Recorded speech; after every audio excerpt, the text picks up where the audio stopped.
The 5th chapter, Karma Sannyasa Yogam.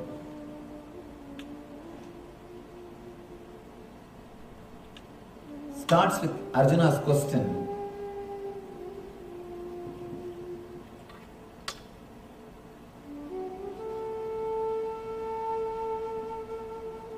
Arjuna uvacha Sannyasam karmanam Krishna Punar yoganja samsasi Yasre yayeta yorekam Danme bruhi sunischitam.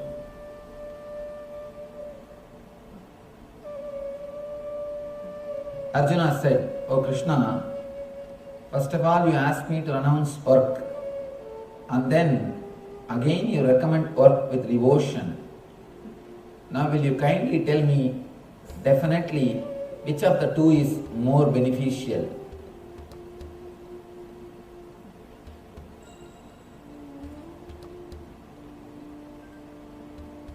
I really feel Arjuna must be playing a game.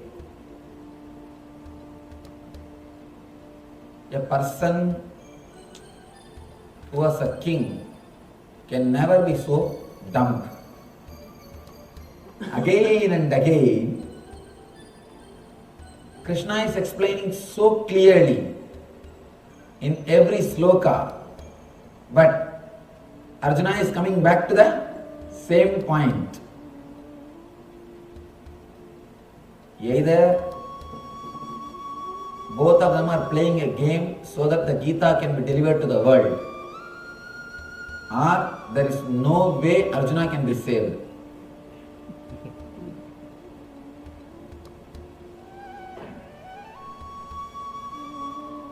There is no other book which is so clear, so direct. There is no other master who is so straight, giving instructions. Again Arjuna asks, "O Krishna, first of all you asked me to renounce work, and then again you recommend work with devotion. Now will you kindly tell me definitely which of the two is more beneficial?" You will never be able to solve a problem if you start thinking which will be more beneficial. Please be very clear. You can never solve a problem if you start thinking which will be more beneficial. Before thinking which will be more beneficial, you should be clear of one point: with what scale you want to measure your benefits. That's a basic thing. What is the scale you are going to use to measure whether you are benefited or not, whether you are successful or not? Before thinking whether you are successful or not, before coming to the conclusion whether you are successful or not, you need to know with which scale you are going to measure your life. Before that, unless you know the scale with which you are going to measure your life, you can't jump to conclusion.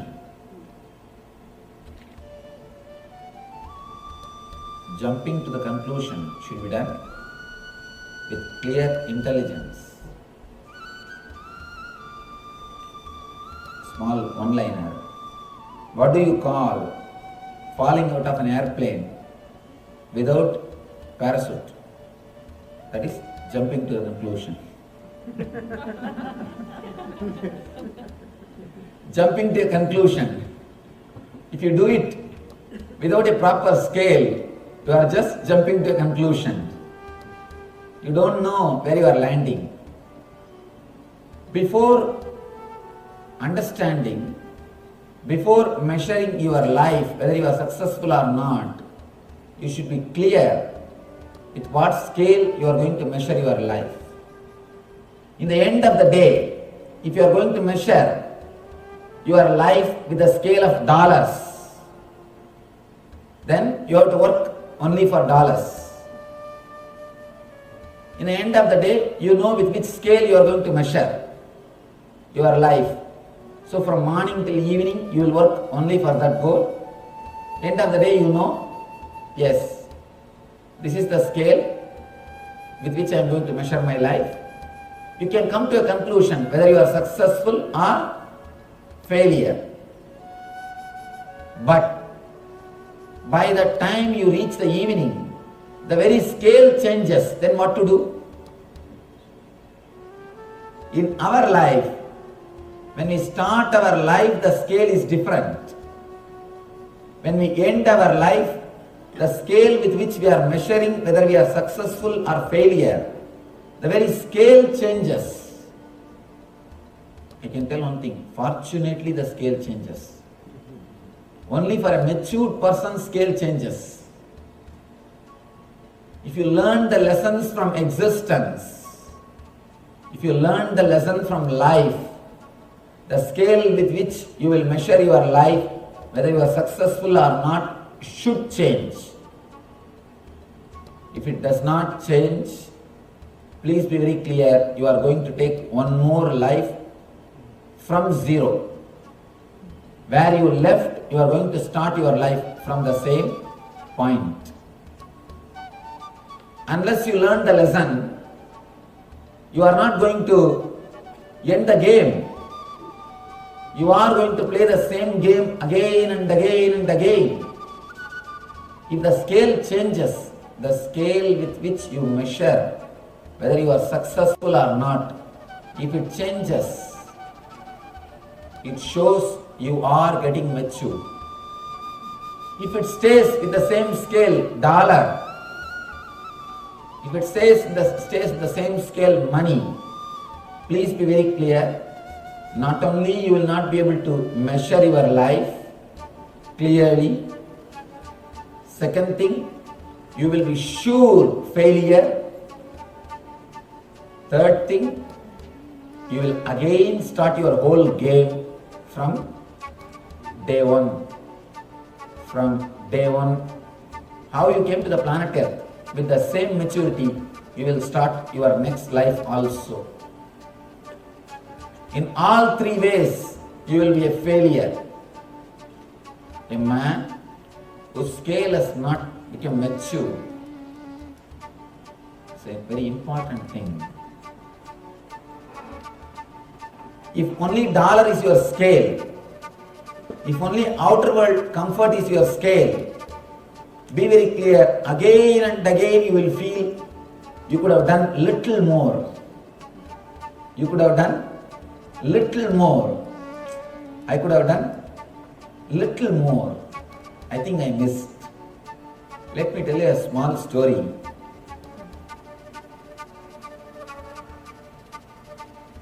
One barber, king's barber, that guy used to live a very happy life. Every day morning he will go and shave king's face. King will give 10 coins. He will come back to the house. He will live his life happily with the 10 gold coins. Next day he will again go, shave the barber's face, shave the king's face, come back, have his 10 coins salary, live his life. His life was really beautiful, blissful. Nothing to bother about. There is nothing about which he is worried. He was happy. One day, when he was coming back from king's palace, suddenly he heard a voice. He heard a voice, booming voice. Dear son, do you want pot filled with gold coins? This man said, pot filled with gold coins. But what am I going to do? I have no use for that. My expense is $10 and that is enough. My expense is just 10 gold coin. That is enough. I don't need anything more. The booming voice says, all right, I'll give you 24 hours to think. You can go to your house, you can discuss with your wife, come back tomorrow and tell me. This poor guy, he could have at least kept quiet. He went and opened his mouth to his wife. Now you know. You fool, don't you have sense? You should have brought that jar. And you never did this for me, you never did that for me. Throughout my life I am wearing the same saree. You have never given me any jewelry. You never got this for me, you never took me here, you never took me there. What did I enjoy after marrying you? I always tell, marriage is 3-ring circus. One is engagement ring. Next is wedding ring. Third is suffering. Engagement ring, wedding ring and suffering. She starts shouting at him. This guy says, all right, don't worry. The booming voice has given me time. Till tomorrow morning, I have time to decide. Next day morning, I will talk to him and get the pot. He goes there. Next day morning, he asks that voice, please give me that jar. Immediately, Yaksha is appearing there. Yaksha means a man who has got wealth but who never enjoyed. Who has got wealth but who never enjoyed. In India, there will be a lot of this agricultural fields. They will keep 2-3 dogs. The dogs neither they will eat nor they will allow other animals to come and eat. Same way, if you have wealth, neither you enjoy nor you share with others. You are called Yaksha. Yaksha is a person who has got wealth, neither he enjoys nor he shares with the world. I always tell people, either you do Dhana or you become Mahadana. If you do Dhana, little bit you will share and you will also enjoy, others also enjoy. If you don't do small Dhanas, you will become Mahadani, means you will leave everything and go away. Once for all. Yaksha is a person who has got enough wealth, but he never enjoys and never shares with others. Somehow he appears and he says, have this jar. This jar has got 990 gold coins. Just 10 gold coins less. Just 10 gold coins less. The guy brought the gold jar back to the house. He is very happy that he can spend it for at least 990 days. He can be happy. He spends $10, at least 99 days he can spend. The moment wife got the jar, she said, what is this? The jar is not over. The jar is not overflowing. There is something missing. He said, I don't know. This is the way I got the jar. The Yaksha told me, it is a little less. She started worrying. If it is full, overflowing, how nice it will be. It would have been so nice. Anyhow, next day, the barber comes back. She takes all the gold coins and puts it in that jar. She wants the jar to overflow. Again, the jar is little low. It is not full. Because Yaksha's jar never gets filled. Yaksha's jar means your mind. Your mind is Yaksha's jar. Yaksha's jar is made of our kapala, our head. However you may have, whatever you may get, in 10 days you will feel it is not sufficient. In 10 days your mind will take everything for granted. Raman Maharshi says beautifully, before achieving, even a mustard seed will look like a mountain. Without that, as if your life will not move. That's a basic, important thing for your life. Once you achieve it, even a mountain will look like a mustard seed. The mind is such, before achieving, even a mustard seed will look like a mountain. Once you achieve, even a mountain will look like a mustard seed. She feels there is something missing. Next day again, she takes the money from barber and puts it in the jar. Again it is little low. It's almost, but it is not full. Continuously 1 week she is not giving food for barber. She is not giving anything to him. She takes away all the money and she wants only one thing, that jar should overflow. By 1 week, this fellow has become tired, dull. His face has become very dull. King started inquiring, what happened? You used to look so fresh. What happened to you? For last 1 week, you are tired. And you started thinking about something. You have started worrying. What happened to you? Did you accept Yaksha's jar? King asks him, did you accept any gold part from anybody? Suddenly, Barber is just shocked. He says, "Oh King, how do you know?" King says, "Whomsoever is suffering in this country, whomsoever is unhappy in this country, all of them have accepted Yaksha's jar." Please be very clear. Go back to your house and see, do you have a Yaksha's jar or not?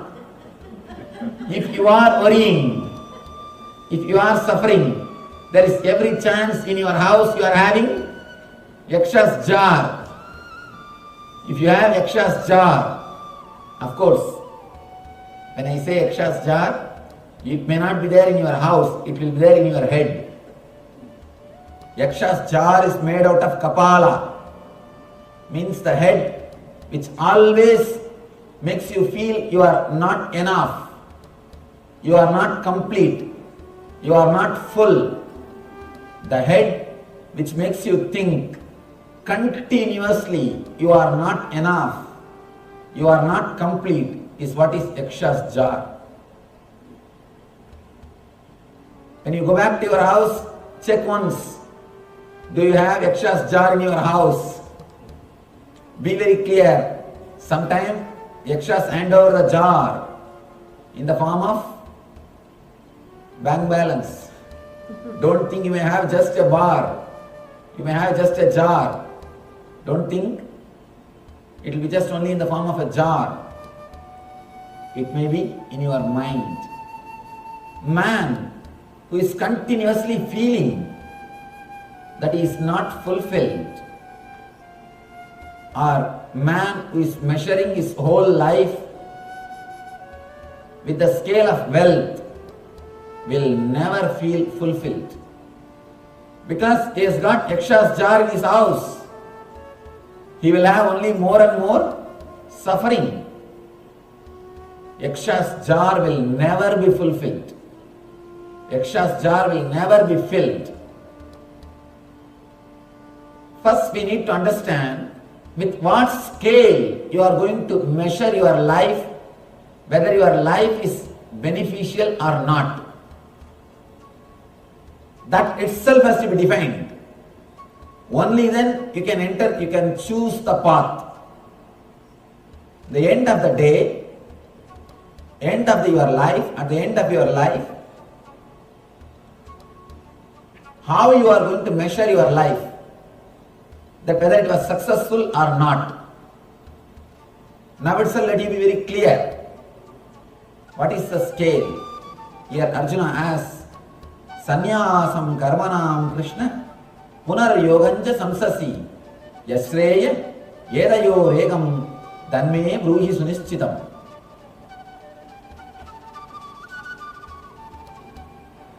Now will you kindly tell me definitely which of the two, karma or sannyasa, which of the two is more beneficial? We are all again and again asking this question to ourselves. Man is dilemma. Please be very clear. Your mind is nothing but dilemma. Your mind will be alive as long as you are caught between the extremes. The moment you come to any single conclusion, you will be liberated. The moment you reach any conclusion, you will be liberated. You will be ignorant as long as you are moving from this extreme to that extreme. Don't say ignorance is bliss. If ignorance is bliss, why so many people are suffering in the planet Earth? Why do you think so many are suffering? Ignorance is not bliss. Innocence is bliss. That is different. Innocence means you will not carry a scale with which continuously you will be measuring your life.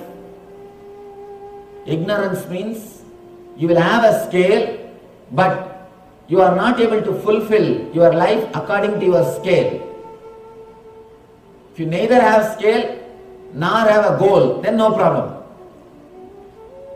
But here, you have intelligence, you have intellect, you have enough of intellect to have a scale, but you are not able to fulfill it. That is what I call ignorance. First thing we need to understand is man as such is a disease. The first and last disease is dilemma. Dilemma is the disease with which he starts his life and ends his life. I can't even say ends. He will be in a dilemma whether to end or not. It is just taken away from him. It is just taken away from him. Why do you think worry kills more people than work? Because more people worry than work. Worry is nothing but dilemma. Here, Arjuna is having a dilemma. Which is more beneficial for me? If you look into the whole life as a utility, some way of benefit, please be very clear, you are creating, you are building your own hell. Life has no separate benefit. Life itself is benefit. You cannot measure your life whether it is success or failure with a scale. If you have a scale, please be very clear. If you don't achieve, you will feel life is a failure. If you achieve, you will face the depression of success. That's all. Both the way, you are going to be in trouble. Life itself is a benefit. If you ask which of the two is more beneficial, that also more beneficial. Business mind, a pure business mind, with the life you cannot do business. Whole life cannot be business. Be very clear. At some point, you need to relax from business. You need to relax from the business mentality. I always tell people, at least half an hour per day, at least 30 minutes per day, do something which will not get dollars for you. Some painting, some writing, some poetry. When you start painting itself, don't start thinking of a big gallery. I'll make all these paintings and put gallery in New York and make money.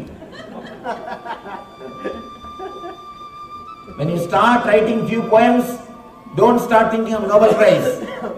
I'll publish this and it will become like Gitanjali, then I will have Nobel Prize. No.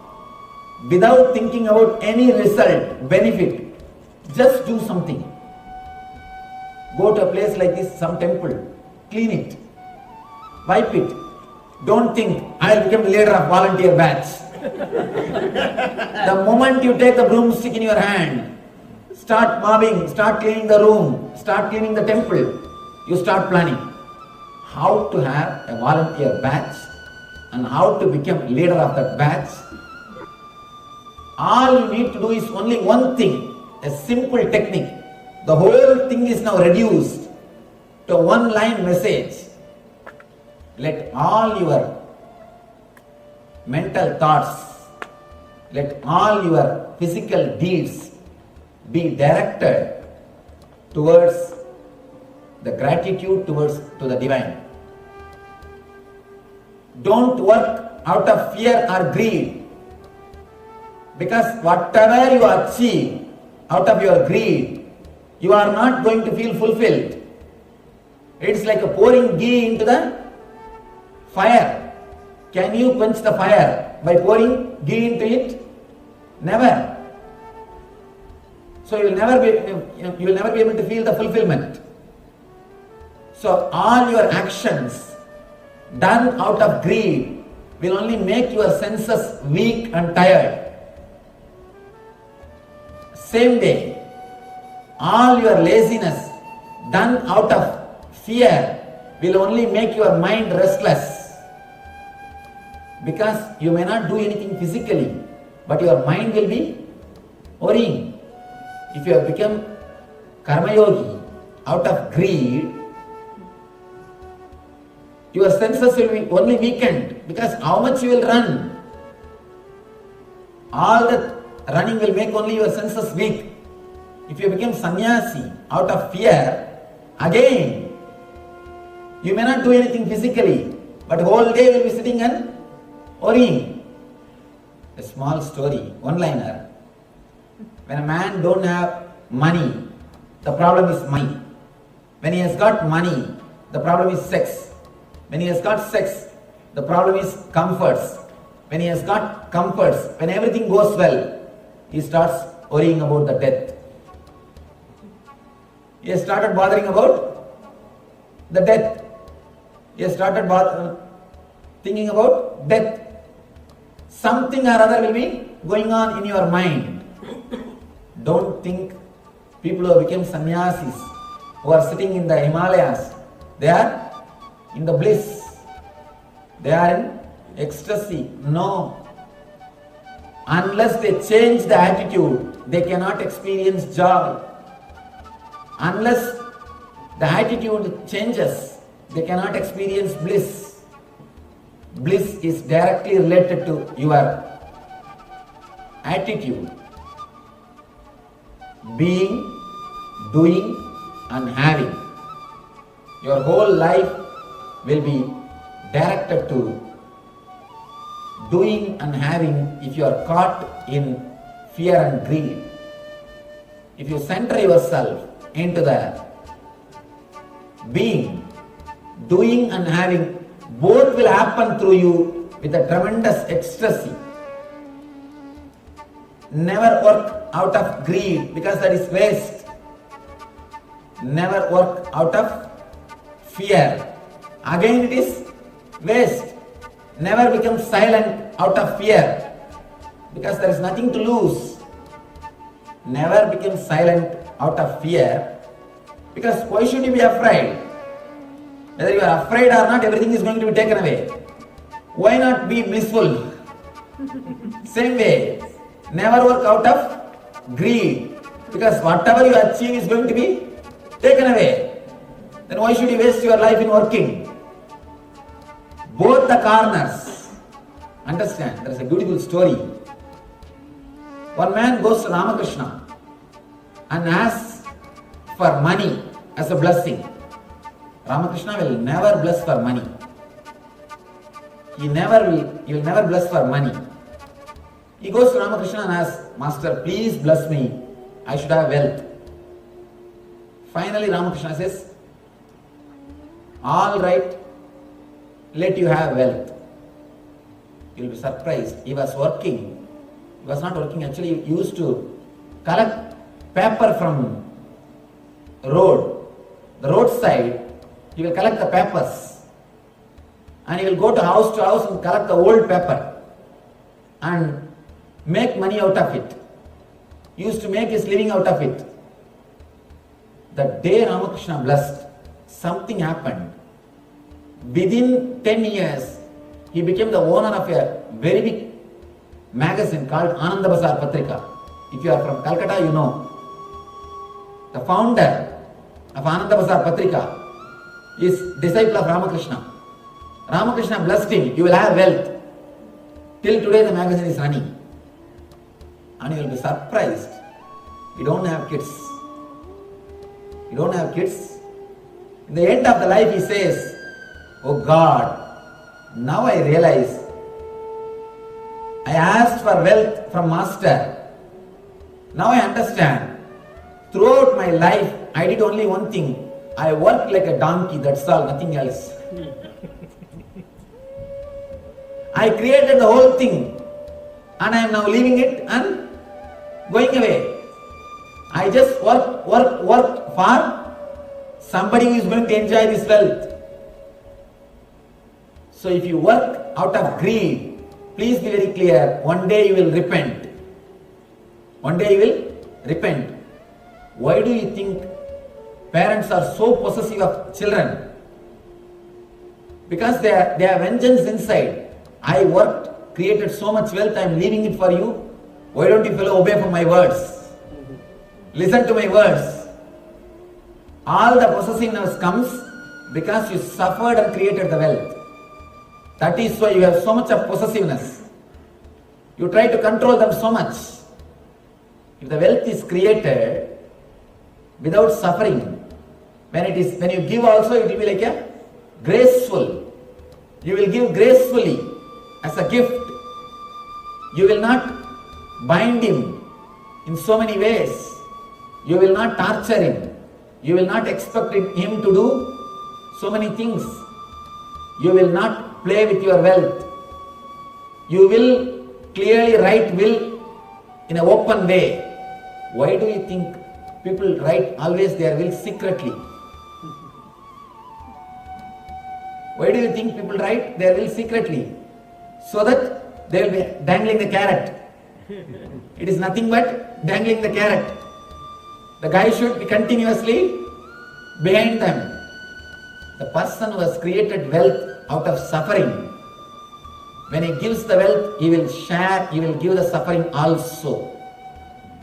People come and ask me, Swamiji, I hear that parents' karma will come to the son. Children, is it true? Surely the sins and merits of the parents will not come to you, but the mental setup will come to you. Because they will try to force that on you. They will try to force that mental setup on you. They will expect that you should live as they want. They will try. We always try to fulfill our ambitions through our kids. If you want to become doctor, if you have not achieved, if you have not become doctor, you try to fulfill your ambition through your kids. You try to fulfill your ambitions through the next generation. Never do that. If you do that, you will be destroying their life. You will be sharing not only your wealth, your suffering also. The man who created the wealth out of suffering will give suffering to the person to whom he gives the wealth. And next thing, If he is not able to torture the son or the daughter who is receiving the wealth, he will start suffering. If he knows this fellow is not going to listen to me, he is not going to live as I want, he will start suffering. I am leaving all these things, believing him. I don't know what will happen. I don't know what he will do. When he dies, he will have worst death. He will be like a yaksha. He will come back and sit on the property. Be very clear. He will not let even his son to enjoy the property. He will come back and sit on that property. I have seen many litigation cases. The parents, when they give their wealth to kids, somehow or other, even after 30, 40 years, the kids will not be able to enjoy that wealth. Be very clear, it means the property is with yaksha. The guy has come back and he is sitting as a yaksha in the property. Neither he will enjoy, nor he will allow others to enjoy. If the property will be in Indian litigation, Indian court. In Indian courts, you know, when judgments come. The last judgment day, only on that day all the judgments are given. And when the last judgment day, neither you know, nor I know. I don't know whether God knows or not. There is a small story. American president goes to God and asks God, when our country will become number one? God says, 50 years. Then he thinks, array, 50 years, I don't know whether I will be alive or not. He starts weeping. Next, Russian president goes and asks God, God, when will our country become first? He says, 100 years. Oh, neither I will be alive nor my son will be alive. He starts weeping. Indian chief, he goes and asks God, God, when will India become chief? God starts weeping. I don't know whether I will be alive or not. Till that time, I don't know whether I will be alive or not. So be very clear, whenever the judgment comes, it takes its own sweet time. For a file to move from one table to another table, if file grows the leg and moves by itself, only then it is possible. Otherwise, it takes its own sweet time. What to do? Truth has to be told, nothing else can be done. We have to share the truth. It means the yaksha is sitting. Again and again, we share what we create. That's what I always tell people. If the wealth is created out of pain body, you will transfer the pain body also to the next generation along with the wealth. If it is created out of just relaxed mood, out of voluntary decision, or I can say without any strong motivation. One important thing we should understand, working without motivation is completely unheard in the West. All the people who are working in the field of mind, psychologists, psychiatrists, the people who do research in the field of mind, all the scientists always emphasize, without motivation you cannot work. That is why so many motivational gurus in the West. West is haunted by motivational gurus. So many motivational gurus. Please be very clear, these scientists, these psychologists, these doctors have come to the conclusion after doing analysis on patients, not on an enlightened man. They never had a specimen of a Buddha. They never encounter an enlightened man. That is the reason they say work without motivation is impossible. I tell you, work without motivation is the only work. Work without motivation will never make you tired. Will never make you tired. Every moment you will be ecstatic. You will be working out of bliss. First he gives the technique to enter into that state. Then he says, if you can stay in the same state, you are liberated.